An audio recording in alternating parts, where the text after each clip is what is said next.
Começa agora pela TV Novo Tempo mais um programa Evidências e você sabe, nós buscamos fatos que comprovem a veracidade histórica da Bíblia Sagrada. Vamos começar hoje a análise de Daniel capítulo 2 e o misterioso sonho do rei Nabucodonosor. Qual o seu significado? Qual a sua mensagem para os dias em que vivemos? Portanto, não saia daí porque o Evidências está só começando.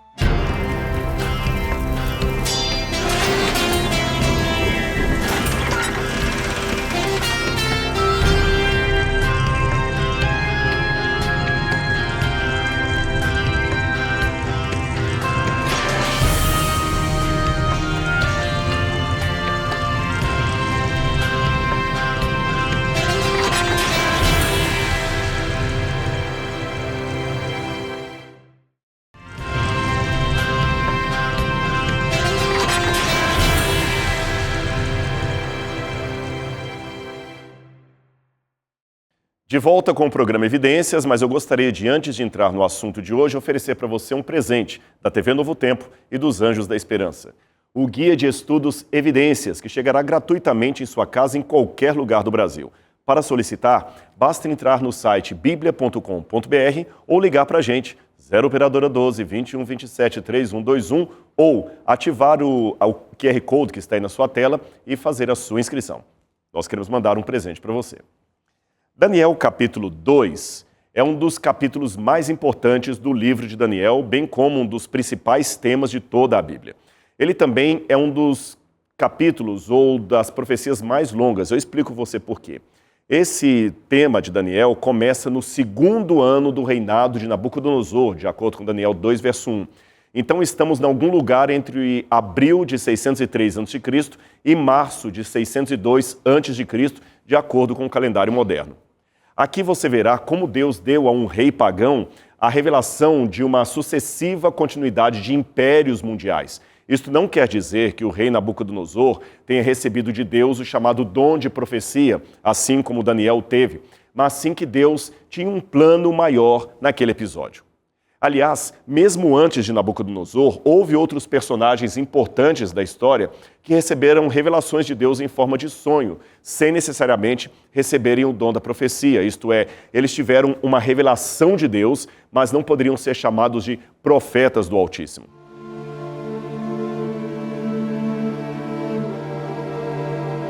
As revelações foram dadas a eles como uma exceção, digamos assim, ou um ato de misericórdia de Deus para alcançar pessoas através deles. Esse foi o caso, por exemplo, do sonho que Deus deu a Faraó na época de José no Egito, ou também a Abimeleque nos dias de Abraão. Agora, já no início do capítulo 2 de Daniel, nós temos um problema cronológico para resolver nesse programa, tá bom? É que na abertura do livro de Daniel está justamente assim, eu vou ler para você. E no segundo ano do reinado de Nabucodonosor, teve Nabucodonosor uns sonhos, e o seu espírito se perturbou e passou-se-lhe o seu sono. Daniel capítulo 2, verso 1. Ou seja, no segundo ano do reinado de Nabucodonosor, ele teve um sonho especial e Daniel será o sábio que conseguirá interpretar esse sonho. Mas nós temos um problema aqui, sabe qual é? O problema é o seguinte, Daniel capítulo 1 descreve como no terceiro ano do reinado do rei Jeoaquim, rei de Judá, o rei Nabucodonosor veio da Babilônia a Jerusalém e a sitiou. Daniel capítulo 1, versículo 1. Assim nós já vimos como o rei Nabucodonosor ordenou que Aspenaz levasse consigo alguns israelitas de ascendência real, de nobreza, para serem treinados para o serviço do rei. Isto incluía Daniel e os seus companheiros hebreus.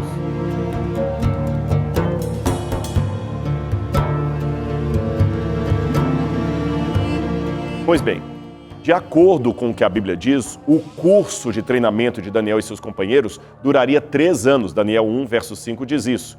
Após esses 3 anos, Daniel foi testado e entrou para trabalhar no serviço do rei, conforme o capítulo 1, versículos 18 a 21. Assim, antes de Daniel entrar para o serviço no palácio, pelo menos 3 anos de governo de Nabucodonosor já haviam se passado. Você entendeu?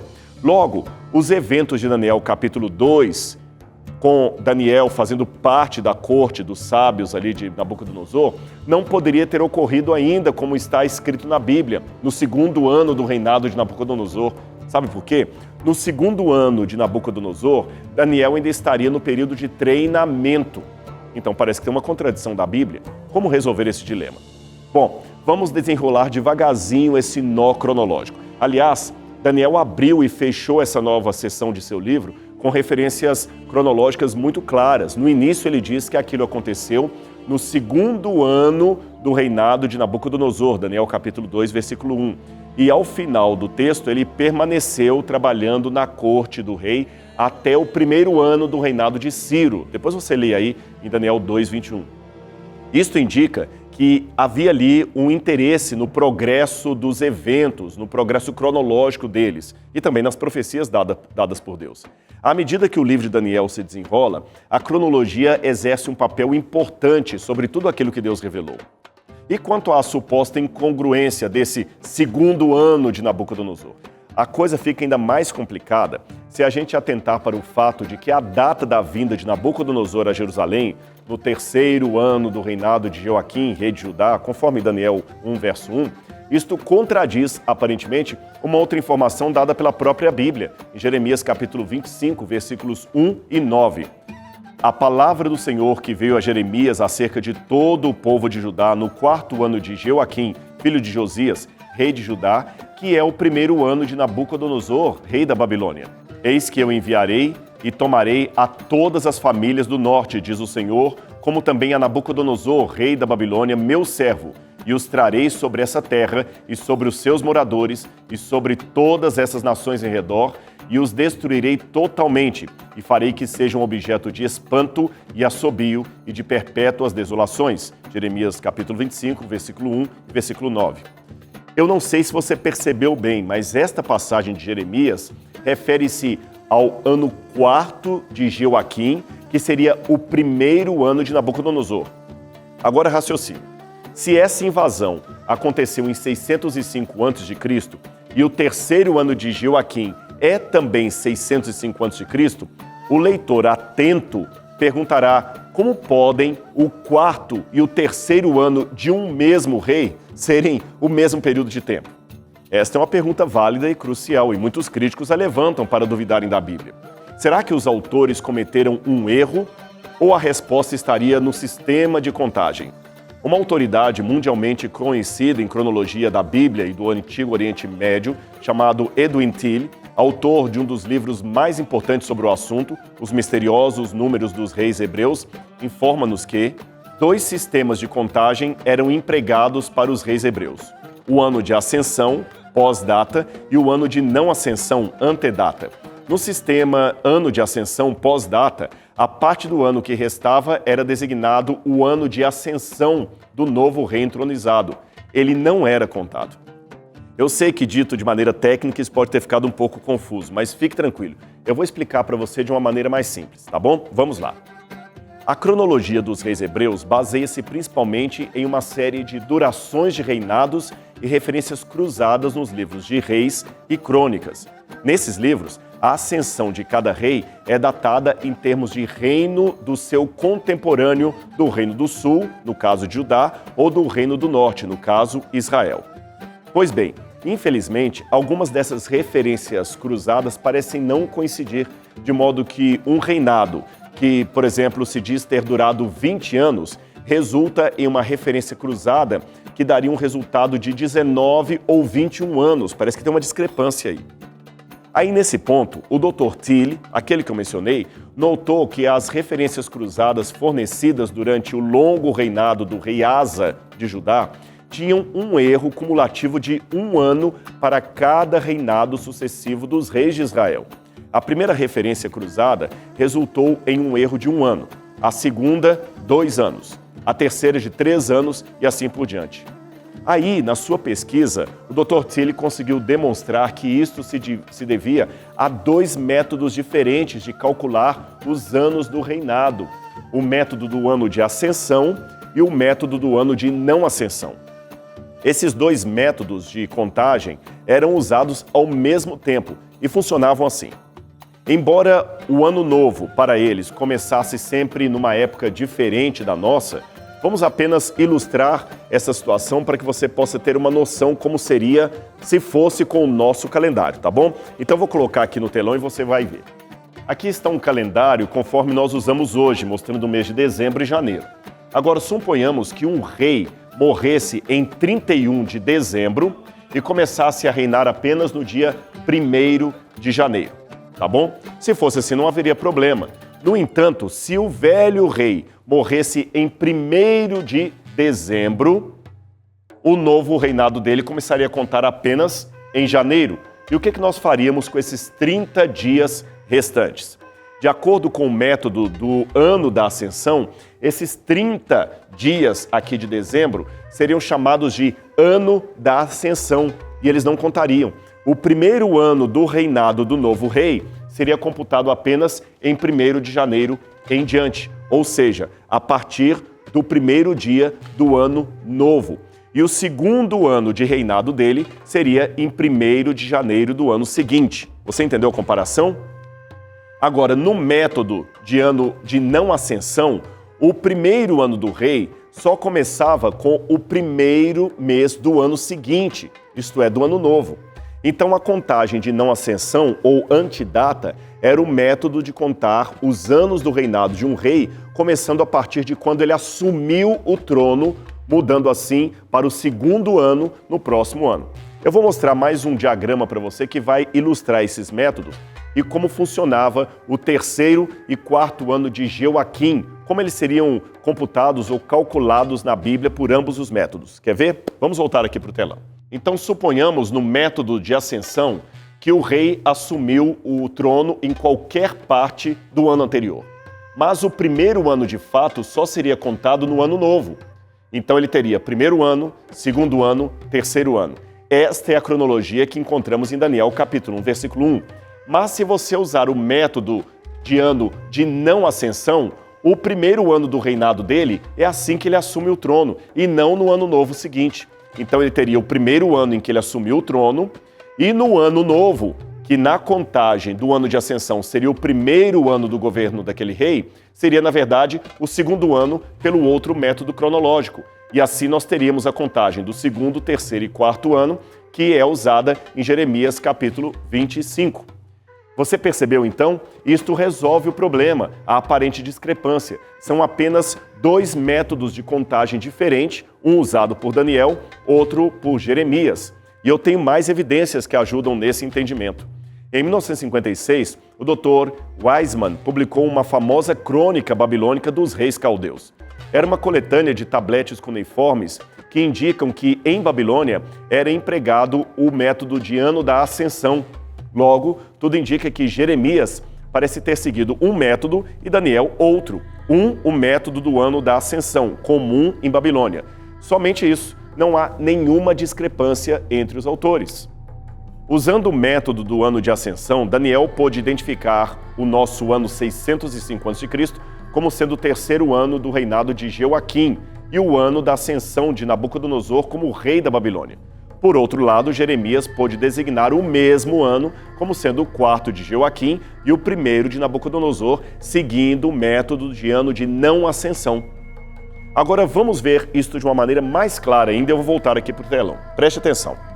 Aqui eu tenho então uma tabela diagramada como seria o ano da ascensão real. Você tem aqui o ano 605, que é o ano que Nabucodonosor captura Jerusalém, e se eu olhar pelo método de Daniel, nós temos então o 3º ano do rei, que em Jeremias seria o 4º ano. E nos anos de Nabucodonosor seria um pouquinho antes do 1º ano de reinado dele, se eu usar a técnica do ano de não ascensão. Você percebeu? Além disso, há também uma excelente evidência astronômica que nos ajuda a precisar ainda mais a data do reinado de Nabucodonosor. Eu vou mostrá-lo para vocês. Vamos voltar aqui na tela.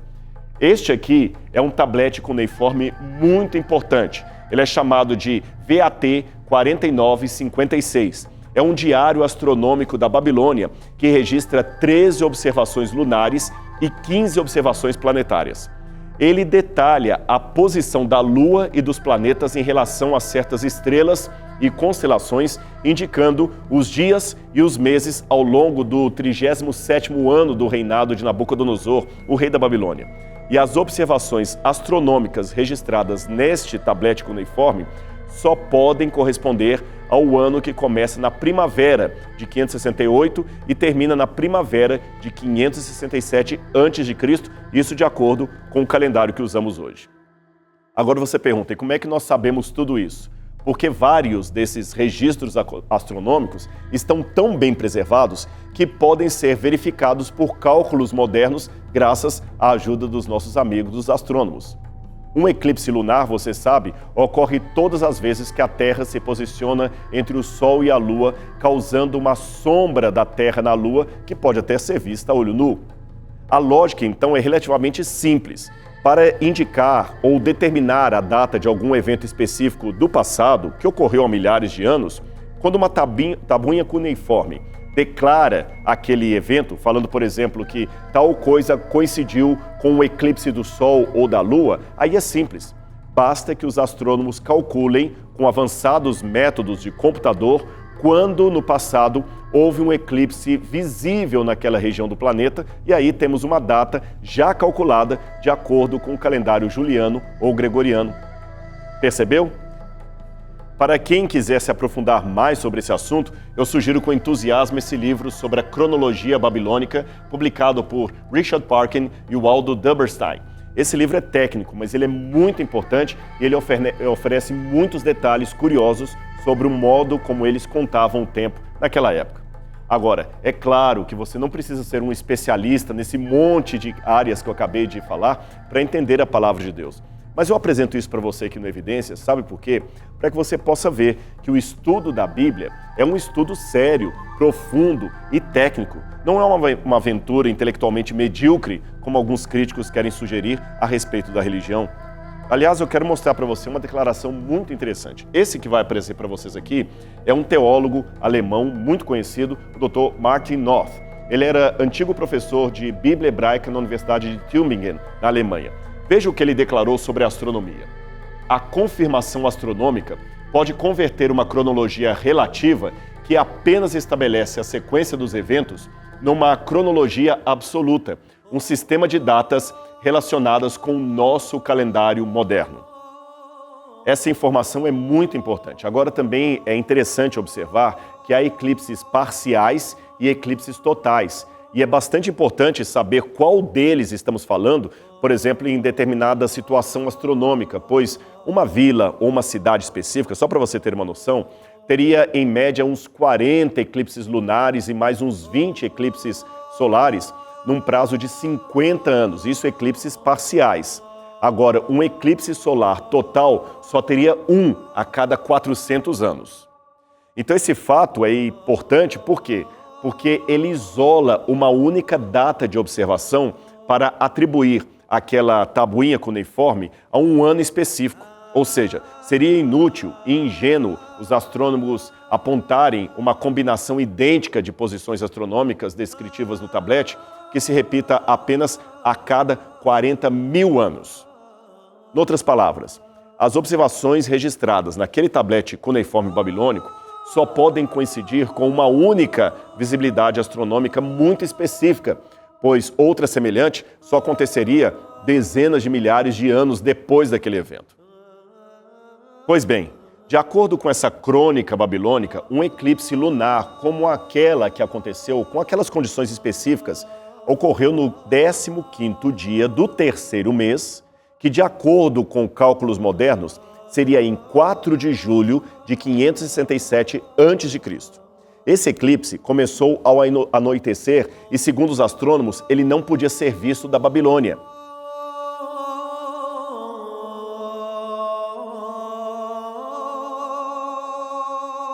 O astrônomo babilônico, então, o calculou com base no ciclo de eclipses que eles chamavam de Saros. E então ele escreveu no tablete Atalu-Sim, ou eclipse lunar calculado. E Sar-Lu seria invisível por causa do tempo. Isso talvez porque estava nublado aquela noite. A palavra Saros, portanto, na língua caldeia, significa eclipse e cobre um período de 6.585,32 dias. Eles são muito precisos. 223 meses sinódicos e quase 18 anos que os babilônios calculavam. Após esse mesmo período, os mesmos eclipses lunares e solares se repetiriam. Portanto, em um Saros, há uma sucessão de 13 eclipses lunares totais e 15 parciais e 12 eclipses solares totais, ou seja, 16 anulares e 15 parciais. O mês sinódico, que eu acabei de mencionar, é o tempo que a Lua leva para dar uma volta completa ao redor da Terra e retornar ao mesmo ponto de conjunção, tornando o Sol uma referência. O mês sinódico, portanto, é de 29 dias, 12 horas, 44 minutos e 3 segundos. Obrigado, astrônomos. Esse tablete cuneiforme, portanto, confirma definitivamente que o ano 37 do reinado de Nabucodonosor corresponde a 567 a.C. em nosso calendário. E como a destruição de Jerusalém ocorreu no 19º ano do seu reinado, ou seja, 17 anos antes de 567 a.C., Jerusalém foi, sem dúvida, destruída no ano 586 a.C. Mas talvez você já tenha visto que em alguns livros falam de 587. Essa datação vem da interpretação das palavras de Jeremias. Eu vou ler para você na Bíblia. Ele diz o seguinte: a palavra veio a Jeremias da parte do Senhor no ano 10º de Zedequias, rei de Judá, o qual foi o 18º ano de Nabucodonosor. Jeremias 32, verso 1. Ora, se o ano de 37 de Nabucodonosor foi 568 a.C., o ano 18 foi 587 e não 586. 37 menos 18 é igual a 19. 568 mais 19 é igual a 587. Porém, esse cálculo está errado. Sabe por quê? Eu vou explicar para você. Em primeiro lugar, porque Jeremias não fala nesse versículo da destruição de Jerusalém, mas sim do cerco da cidade, como se pode entender lendo na íntegra os versos 1 e 2 do capítulo 32. Agora vamos ver aqui isso juntos na tela. Preste atenção.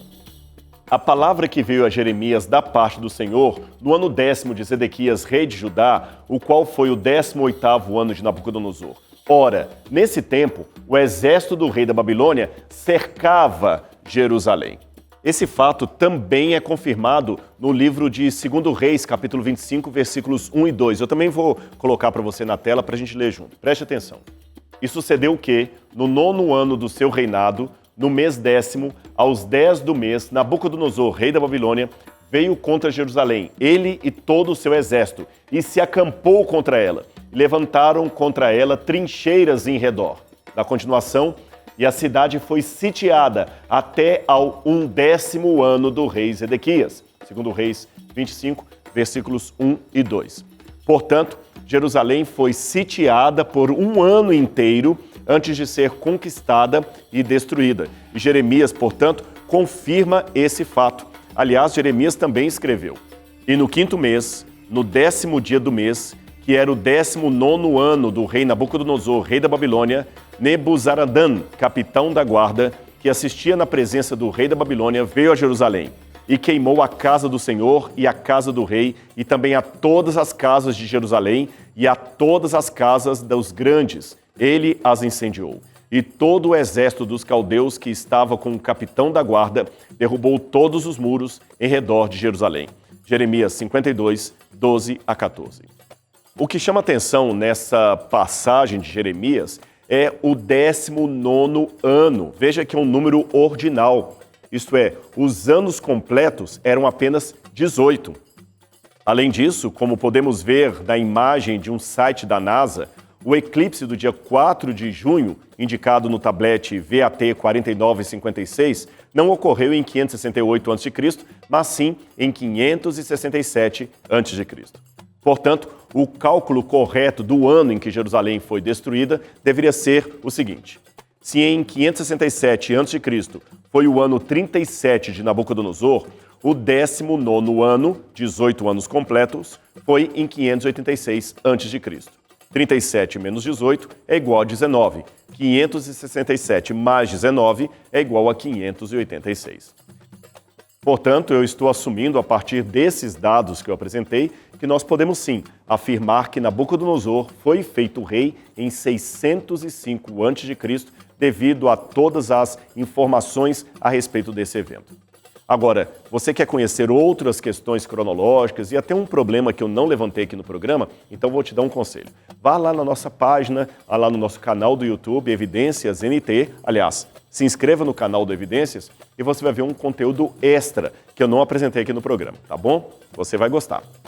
Agora eu quero voltar para o telão aqui para explicar para vocês mais uma coisa sobre os eventos da conquista e da ascensão de Nabucodonosor, tá bom? Preste atenção no que está aqui. Nabucodonosor tornou-se oficialmente rei no dia 7 de setembro de 605 a.C., de acordo com o nosso calendário. Mas somente no dia 1º de Nissan, de 604 a.C., isto é, na primavera seguinte, é que começou o primeiro ano oficial do seu reinado. Os meses intermediários, portanto, constituíram seu ano de ascensão e foram creditados ao reinado de seu pai, Nabopolassar. O primeiro ano oficial efetivo do seu reinado terminou na primavera de Nissan do ano seguinte, isso é, 603 a.C. O segundo ano se deu no ano seguinte e assim por diante, de acordo com Daniel capítulo 2, versículo 1. Portanto, essa época começou em 603 e terminou em 602 a.C. Daniel provavelmente chegou à Babilônia, então, durante o verão do ano 605 a.C. Aí ele começou a sua educação de 3 anos logo depois disso. Aquela educação mencionada em Daniel, capítulo 1, versículos 4 a 5, que nós já comentamos com você. Essa educação talvez começou no outono daquele ano. O seu currículo até pode não ter levado 3 anos completos. Sim, porque havia uma contagem inclusiva que complementava esse período. Então ele pode ter terminado a sua educação formal, quem sabe, na primavera do ano 602 a.C. Então, deste modo, eu posso trabalhar com a hipótese que Daniel provavelmente havia terminado a sua educação e ingressado no serviço do governo quando os eventos do capítulo 2 acabaram se desenrolando. Assim, nós temos uma forma cronológica e também astronômica, com a ajuda dos astrônomos, de ver na linha do tempo como aconteceu cada episódio e como isto tudo está de acordo com o que o texto indica. Agora o nosso programa, infelizmente, está ficando por aqui devido ao nosso horário, mas eu espero que você esteja gostando desses conteúdos. Como você vê, são profundos, abarcam muitas ciências, muitas áreas, mas a gente tem muito ainda para falar. Então, semana que vem, eu te encontro aqui na TV Novo Tempo, canal da Esperança. Um abraço e até lá!